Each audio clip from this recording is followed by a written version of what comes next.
असीम त्रिवेदी को जमानत मिल गई है। बॉम्बे हाई कोर्ट ने कार्टूनिस्ट त्रिवेदी को 5,000 के निजी मुचलके पर जमानत दे दी है। हालांकि कार्टूनिस्ट असीम त्रिवेदी ने जमानत लेने से इनकार कर दिया है। असीम के परिजनों की माने तो जब तक सभी आरोप हटाए नहीं जाएंगे तब तक असीम ने जमानत लेने से इनकार कर दिया। आपको बता दें कि इंडिया अगेंस्ट करप्शन से जुड़े कार्टूनिस्ट असीम ने अन्ना आंदोलन में राज मुद्रा की तस्वीर से छेड़छाड़ करते हुए कुछ आपत्तिजनक कार्टून बनाए थे, जिसकी वजह से पुलिस ने असीम के ऊपर देशद्रोह का मुकदमा दर्ज करके उन्हें गिरफ्तार कर लिया था। असीम त्रिवेदी ने बीते दिन भी जेल के अंदर से खत लिखकर यही संदेश भेजा था कि मैं कोई अपराधी नहीं हूं, मैं जमानत नहीं लूंगा, मैं पैसे नहीं दूंगा।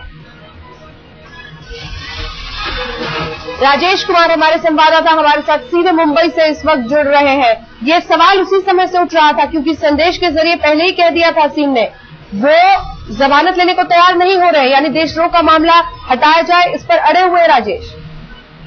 जी जरूर, जो आईएससी के जो लोग हैं उनसे बात हुई है, साथ ही जो परिजन हैं उनसे जो बात हुई है उनसे साफ यही बता रहे हैं वो लोग कि जो बेल बॉन्ड है वो नहीं भरा जाएगा और वो जमानत नहीं लेंगे।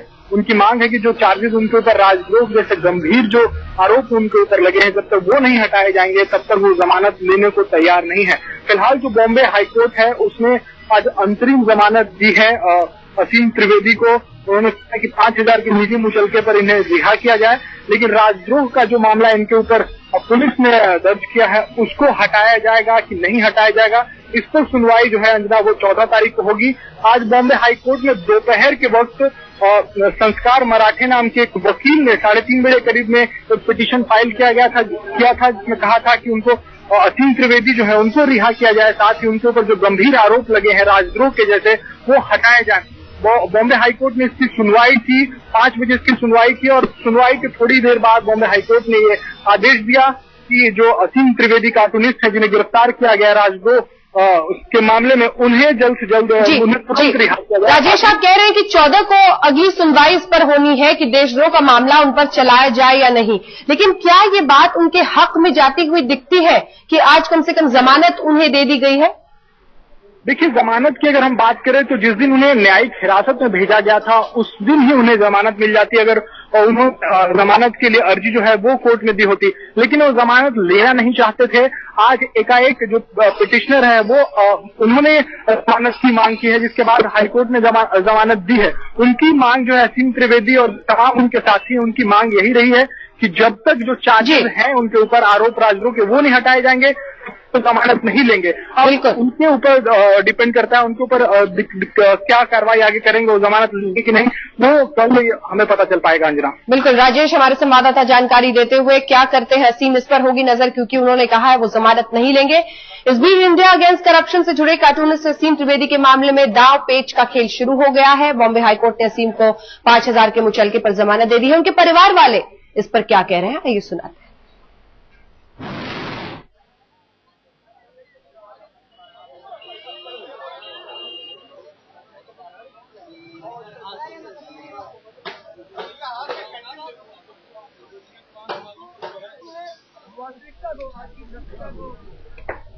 क्या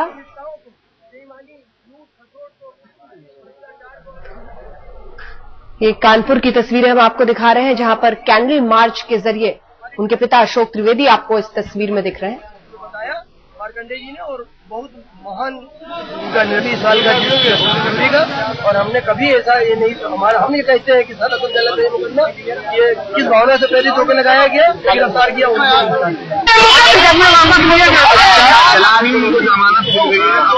क्या कहना है आपका, जो एजुकेशन है क्या कहेंगे? जमानत जैसा ना असीम के जहन में कुछ था ना हमारे अपनों के, क्योंकि जमानत जब शब्द आता है जब किसी ने गिल्टी कॉन्शियस फील की हो, जब किसी ने कोई क्राइम कहीं से कुछ तो गलत किया होता तब वो अपराध कहीं से जमानत की बात आती। लिहाजा हमने और असीम ने और हमारे सभी अपनों ने ये कह दिया था, ये ध्यान रखा था कि कोई जमानत नहीं ली जाएगी। जिस सरकार ने किसी भ्रमवश या किसी पार्टी भावा तिरेक में आकर के राष्ट्रीय महासचिव कांग्रेस कमेटी की बेटी ने जो ये मुकदमे लगाए थे, ये स्वयं सरकार या जो भी इन मुकदमों को बाइज्जत सभी मुकदमों को वापस उठाए और बाइज्जत बरी करे। कार्टूनिस्ट असीम त्रिवेदी के पिता अशोक त्रिवेदी जो ये कह रहे थे कि सरकार को देशद्रोह का मामला हर हाल में वापस लेना चाहिए, उनका बेटा गुनहगार नहीं है, इसीलिए जमानत लेने की बात ही नहीं आती। आइए निगाह डालते हैं कि ये पूरा मामला है क्या, कौन से गंभीर आरोप हैं असीम त्रिवेदी पर। कार्टूनिस्ट असीम त्रिवेदी जेल में है, लेकिन फजीहत में फंस गई है मुंबई पुलिस। देशद्रोह का मुकदमा तो दाखिल कर दिया, लेकिन अब साबित करने के लिए सबूत कहां से लाएगी।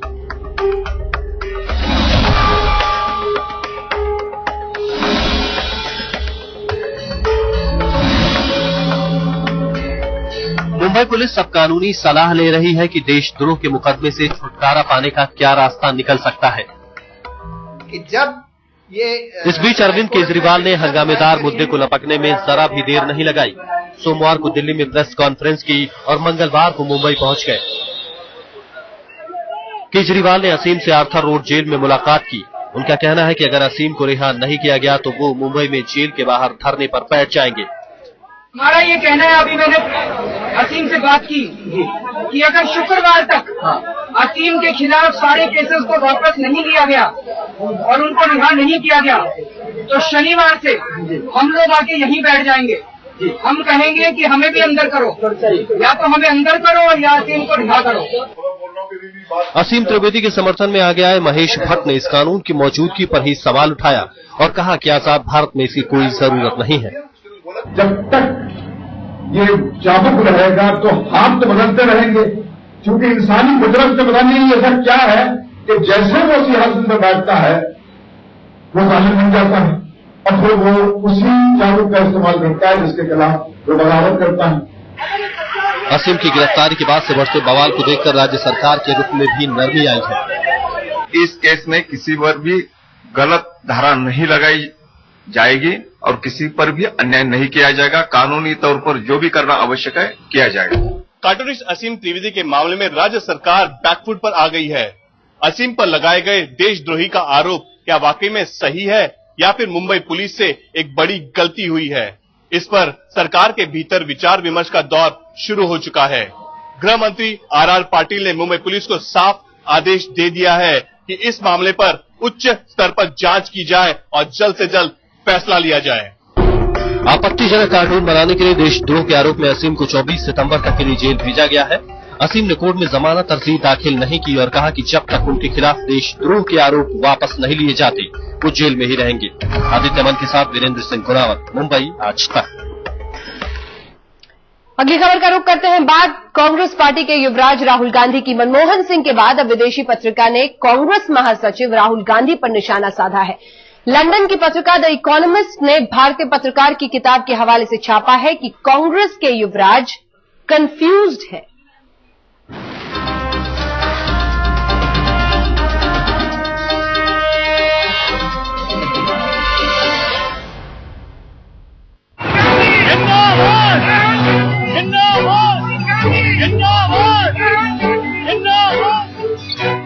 राहुल गांधी, कांग्रेस के भविष्य की उम्मीद। राहुल गांधी, नेहरू गांधी विरासत के चश्मो चिराग। राहुल गांधी, कांग्रेस की युवा पहचान। कांग्रेस के महासचिव राहुल गांधी का जिक्र होते ही कांग्रेस पार्टी के युवराज का चेहरा उभरने लगता है। एक ऐसी शख्सियत जो 2014 में पार्टी की अगुवाई कर सकते हैं, एक ऐसा नाम जिसके सहारे कांग्रेस आगे की राजनीतिक नैया खेना चाहती है। लेकिन कांग्रेस की उम्मीदों की इस पहचान पर उठने लगे हैं कई सवाल। सवाल उनकी काबिलियत को लेकर, सवाल उनकी समझ को लेकर, सवाल उनकी नीतियों को लेकर। क्या गांव में यूं मिट्टी ढोना असर नहीं कर रहा? क्या बच्चों से यूं खेलना उन्हें लोगों से नहीं जोड़ रहा? क्या दलितों के बीच खाना बेअसर हो रहा है? क्या राहुल के भाषण आम लोगों को नहीं लुभाते? आप झंडे लगाओ, गोली मारो, मैं गांव में जा रहा हूं, जूता मारो, जो भी करना कर लो, मैं किसी से नहीं डरता हूं। क्या विरोधियों पर जोरदार हमला करने वाले राहुल कंफ्यूज्ड हैं? उनके नेता ये बीजेपी कहां थी जब बुंदेलखंड रो रहा था? कहां थी?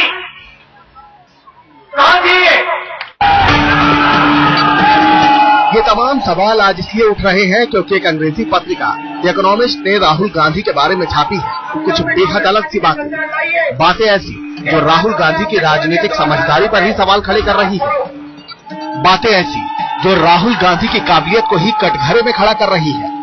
द इकोनॉमिस्ट ने अपने लेख में हवाला दिया है एक भारतीय लेखिका आरती रामचंद्रन की एक किताब का। विदेशी पत्रिका दावा करती है कि वो जो लिख रही है उसका आधार आरती रामचंद्रन की नई किताब डिकोडिंग राहुल गांधी ही है। आरती की किताब के आधार पर द इकोनॉमिस्ट ने लिखा है कि किताब के मुताबिक ऐसा साफ लगता है कि ब्रांड राहुल पूरी तरह से कंफ्यूज्ड है। एक व्यक्ति जिसके पास हर तरह की सुविधाएं हैं, जो सिर्फ अपने परिवार की वजह से खड़ा है, वो अपनी बात को प्रभावशाली बनाने के लिए जूझता दिखता है। द इकोनॉमिस्ट के तीर राहुल गांधी के लिए और भी है। पत्रिका को राहुल की हर रणनीति में कमजोरी दिखती है। पत्रिका में ये जोर देकर लिखा गया है कि समस्या ये है कि राहुल गांधी ने अब तक राजनेता के तौर पर कोई बड़ी समझदारी नहीं दिखाई है, न उनमें जिम्मेदारियों की भूख दिखती है। वो शर्मीले हैं, वो पत्रकारों से बात करना नहीं चाहते हैं, न ही संसद में अपनी आवाज बुलंद करते हैं। किसी को ये समझ में नहीं आ रहा कि वो किस काबिल है। संदेह इसका भी है कि राहुल गांधी खुद भी अपने आप को समझ पा रहे हैं। जाहिर है राहुल पर किसी पत्रिका का ये निशाना पहली बार है, लेकिन पहले प्रधानमंत्री और अब राहुल गांधी, कांग्रेस के दो बड़े नेताओं पर एक के बाद एक ऐसे हमले कांग्रेस के लिए चिंता के सबब तो हैं ही। राहुल गांधी के बारे में बहुत कुछ ऐसा है जो लोग जानना चाहते हैं पर उन्हें पता नहीं है। जैसे कि खुद राहुल गांधी ये मानते हैं कि उनकी जिंदगी का सबसे बेहतरीन समय वो था जो उन्होंने कैम्ब्रिज यूनिवर्सिटी में पढ़ाई के दौरान गुजारा। इस वक्त उन्होंने जो कुछ सीखा उसका उनकी सोच पर गहरा प्रभाव पड़ा। राहुल गांधी मानते हैं कि अपनी पढ़ाई के दौरान जो सबसे महत्वपूर्ण बात उन्होंने सीखी वो है नीड फॉर कॉम्प्रोमाइज, यानी अपनी सोच दूसरों पर थोपे बगैर सबको साथ लेके कैसे चला जाए।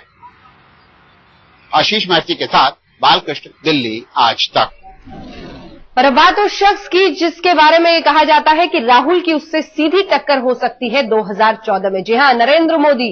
गुजरात में 2 महीने बाद विधानसभा चुनाव है और मुख्यमंत्री नरेंद्र मोदी आज से रथ यात्रा के जरिए मिशन चुनाव पर निकल पड़े हैं।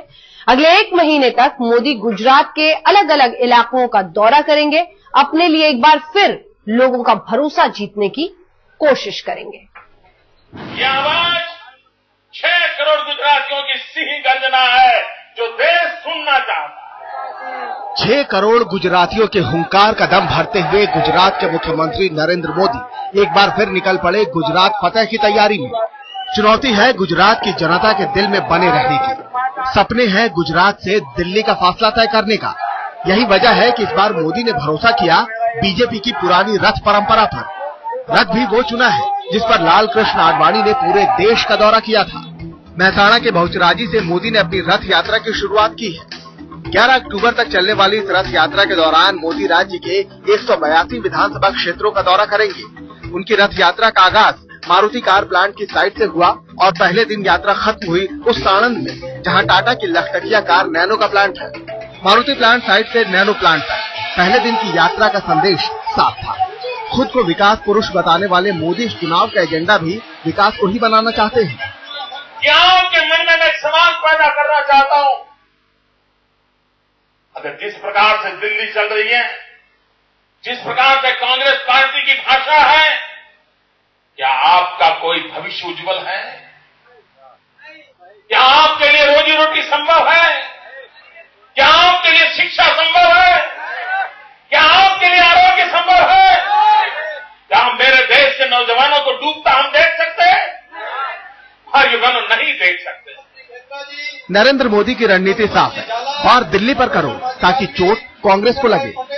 और मैं तो प्रधानमंत्री को सार्वजनिक रूप से सलाह देना चाहता हूं। प्रधानमंत्री जी, आपको अगर दिशा नहीं सूझती हो, किस दिशा में जाना इसका आपको कुछ रास्ता न मिलता हो, आंख बंद करके गुजरात की दिशा पकड़ लो, देश की दशा बदल जाए। यात्रा के आगाज की तारीख में भी मोदी की रणनीति झलक रही है। आज ही के दिन ठीक 119 साल पहले स्वामी विवेकानंद ने शिकागो में ऐतिहासिक भाषण दिया था। ये साल विवेकानंद की 150वीं सालगिरह के तौर पर भी मनाया जा रहा है।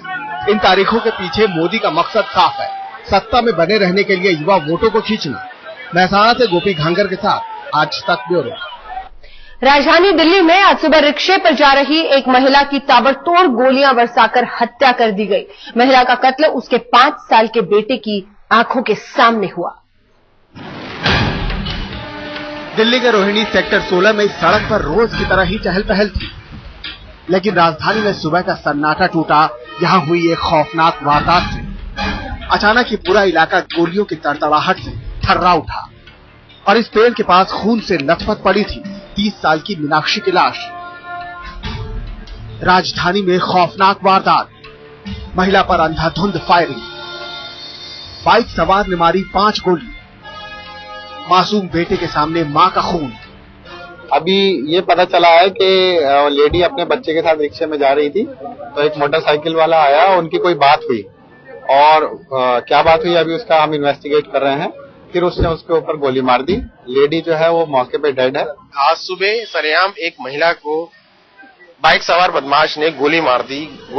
गोली मारने की वारदात यहीं पर हुई। आप देख सकते हैं मौके पर पुलिस पहुंची हुई है। एक महिला जिसका नाम मीनाक्षी बताया जाता है वो अपने बच्चे को सुबह स्कूल छोड़ने जा रही थी, तभी वो जब यहाँ पर पहुंची एक बाइक सवार ने उस पर आधा दर्जन से ज्यादा ताबड़तोड़ गोलियां चला दी सोफिस्टिकेटेड वेपन से और यहाँ से फरार हो गया। वारदात के वक्त मीनाक्षी अपने 5 साल के बेटे को रिक्शे पर लेकर स्कूल छोड़ने जा रही थी, तभी बाइक सवार एक युवक ने उनका रास्ता रोका। चश्मदीदों के मुताबिक दोनों में कहासुनी और हाथापाई हुई, जिसके बाद युवक ने रिवॉल्वर से 5 गोलियां दाग दी। मीनाक्षी को 4 गोलियां लगी और उसने मौके पर ही दम तोड़ दिया। किसी ने मेरा दरवाजा खटखटाया, उसके तुरंत ही बाद कि भाई मतलब लगभग 5-10 मिनट बाद मैंने कहा क्या है? बोले भाई बहन जी 1 गिलास पानी चाहिए बच्चे को पिलाने। मैंने कहा क्यों? बोले यार किसी लेडीज को गोली मार गए। मैंने कहा है? बोले आपको पता ही नहीं। मैंने कहा ना, मेरे को तो कुछ भी नहीं। हाँ गोली की आवाज तो सुन, लेकिन मुझे ये नहीं पता, मैं तो यही रही कि बम पटक्के की आवाज। 5 साल के बच्चे की आंखों के सामने मां ने तड़प तड़प कर दम तोड़ दिया, लेकिन कत्ल की वजह साफ नहीं है। मीनाक्षी परविंदर राणा की दूसरी पत्नी थी और बताया जा रहा है कि उसने पहली पत्नी से तलाक लिए बगैर मीनाक्षी से शादी की थी। इस बात को लेकर पहली पत्नी से परविंदर का विवाद भी चल रहा था। मेरी लड़की ऐसी है ही नहीं कि मैं किसी बाइकर से जो बात करे। सर शादी कब हुई थी? शादी आज से कोई 6 साल पहले। ठीक है, तो क्या मान रहे हैं आप इस पूरी घटना से? तो मैं जो भी है कल्पित वो हमारे सामने आना चाहिए। पुलिस ने हत्यारे की बाइक का नंबर हासिल कर लिया है और पुलिस की टीम हरियाणा गई है, लेकिन दिन दहाड़े हुई इस वारदात ने दिल्ली पुलिस के होश उड़ा दिए हैं। राजेंद्र स्वामी के साथ नितिन जैन, दिल्ली आज तक। जयपुर में अतिक्रमण हटाने के दौरान पुलिस और भीड़ में टकराव की स्थिति पैदा हो गई, जिसके बाद भीड़ ने पुलिस पर पथराव शुरू कर दिया। पुलिस ने भी हालात पर काबू पाने के लिए जमकर लाठियां भांजी। तस्वीरें आपके सामने हैं, किस कदर हालात बिगड़ गए।